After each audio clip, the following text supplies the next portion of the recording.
बहुत सारे टॉपर रहते हैं, टीचर रहते हैं, वो आपसे कहेंगे एनसीईआरटी पढ़ो, लेकिन सबसे बड़ी समस्या पता है क्या है कि एनसीईआरटी पढ़ना कैसे है, कैसे अपन इसको यूपीएससी के लिए यूजफुल बनाएं, कैसे अपन यूपीएससी में इसका उपयोग लें, ये जानना बहुत ज़रूरी है।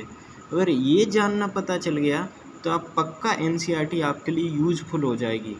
जैसे इसमें अपन पढ़ेंगे पालमपुर गांव की कहानी, ठीक है, पालमपुर गांव की कहानी। तो अपन जानेंगे कि इस कहानी का उद्देश्य उत्पादन से संबंधित कुछ मूल विचारों से परिचय कराना है।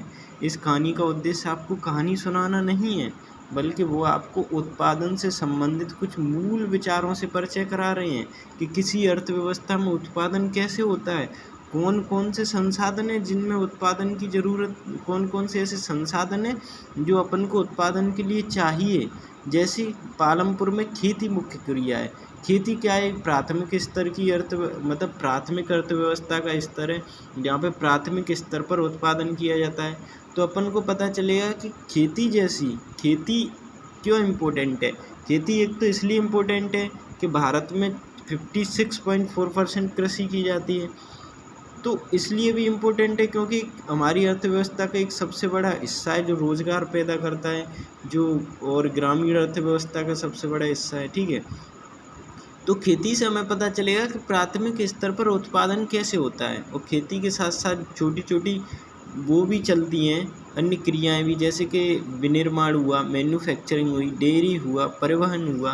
तो खेती का जब उत्पाद आप पैदा करोगे, ठीक है, आपने गेहूँ उगा लिया, तो उस गेहूँ को मार्केट में बेचने के लिए एक रोड तो चाहिए, परिवहन तो चाहिए, ठीक है। आपने कोई टमाटर उगाया और टमाटर ऐसी फसल है, या फिर दूध पैदा किया, तो दूध ऐसा वो है डेयरी उत्पाद कि आपको उसे शाम तक तो ख़राब हो जाएगा, ठीक है। उसके लिए एक वो भी चाहिए, क्या चाहिए, एक शीतलक भी चाहिए जिसमें उसे रखा जा सके, फ्रीजिंग भी चाहिए, फ्रीजर भी चाहिए, उसे उस शहर तक भेजा जा सके, क्योंकि डेयरी का उत्पाद पैदा हुआ गांव में, लेकिन उसका उपभोक्ता या फिर उसका बाजार तो शहर में है।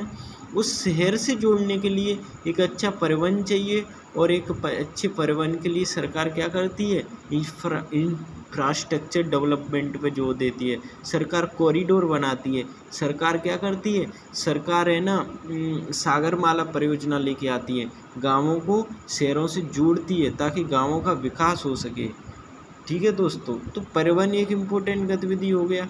डेयरी हो गया, डेयरी उत्पादन क्या करेगा, जैसे लघु किसान है, छोटे किसान है, अब उन पे इतनी ज़मीन ही नहीं है, ज़मीन इतना उत्पादन ही नहीं दे रही, इसलिए वो क्या करेंगे, गांव से शहर के लिए माइग्रेशन करेंगे, शहर के लिए माइग्रेशन करेंगे, जो आपने कोविड-19 में देखा था। तो उससे बहुत बड़ी समस्या शहरों में पैदा होती है, शहरों का अर्बनाइजेशन, शहरों का नियोजन खराब हो जाता है, शहरों में बाढ़ जैसी समस्या पैदा हो जाती है, शहर में भी जैसे कि पानी की सप्लाई, बहुत सारी चीज़ें जो है अव्यवस्थित हो जाती हैं। और तो इसके लिए फिर क्या करना पड़ेगा, अपन को डेयरी को बढ़ावा देना पड़ेगा, अपन को है ना पशुओं की ऐसी नस्ल लानी पड़ेंगी जो अधिक उत्पादक हो। इसलिए सरकार क्या कहती है, जेनेटिक मॉडिफाइड एनिमल, ठीक है, जो क्या अच्छे उत्पादक भी होते हैं। दूसरा विनिर्माण, अपन को देखना पड़ेगा कि ग्रामीण क्षेत्र में ऐसे कौन से विनिर्माण या मैन्युफैक्चरिंग है जिनको अपन बढ़ावा देकर ग्रामीण अर्थव्यवस्था का विकास कर सकते हैं। जैसे ग्रामीण अर्थव्यवस्था में क्या मैन्युफैक्चर होगा, दूध है, तो दूध का फ्रीजिंग होगा, ठीक है, दूध की अगर अपन उद्योग विनिर्माण मैन्युफैक्चरिंग यूनिट लगाना चाहें तो वहाँ पे अपन दूध की पैकेजिंग कर सकते हैं, अपन जो गेहूँ है उसकी सफाई करके या फिर आटा ऐसी पैकिंग कर सकते हैं, ठीक है।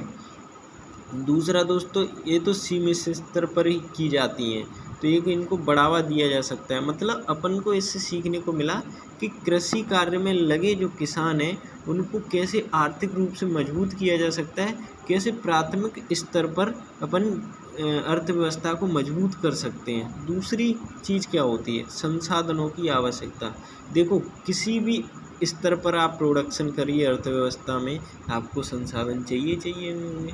और संसाधन कैसे चाहिए होंगे, जैसे कि प्राकृतिक संसाधन चाहिए। प्राकृतिक संसाधन मतलब आपको पानी चाहिए, वाटर, जो चाहे आप इंडस्ट्री लगाइए, चाहे आप खेती करिए, कुछ भी करिए, मानव निर्मित वस्तुएं, आपको कुछ कच्चा माल उसके लिए चाहिए होगा। जैसे कि आप खेती कर रहे हो तो उसके लिए फर्टिलाइजर चाहिए, कुछ मानव निर्मित वस्तुएं तो चाहिए, मानव प्रयास, ये सबसे इम्पोर्टेंट चीज़ है। मानव प्रयास चाहिए, और मानव प्रयास का मतलब आपको मानव संसाधन चाहिए। मानव संसाधन का मतलब आपको एक शिक्षित, एक स्किल्ड लेबर चाहिए, और स्किल्ड लेबर के लिए गवर्नमेंट क्या लेके आती है? स्किल इंडिया लेके आती है। ठीक है, इसके लिए सरकार मानव संसाधन को मजबूत करने के लिए उसके लिए क्या लेके आती है? हेल्थ पॉलिसी लेके आती है। सरकार आयुष्मान कार्ड लेके आती है। सर अब ऐसे मेंस में कैसे क्वेश्चन बनता है? मेंस में बन जाएगा कि सरकार जो स्किल इंडिया लेके आ रही है वो हमारी अर्थव्यवस्था को या हमारी ग्रामीण अर्थव्यवस्था को कैसे मजबूत करेगा, कैसे हमारा प्राथमिक स्तर पर उत्पादन को बढ़ावा देगा। तो अपन को इस तरीके से या फिर इस नज़रिए से एनसीईआरटी को पढ़ना होगा दोस्तों।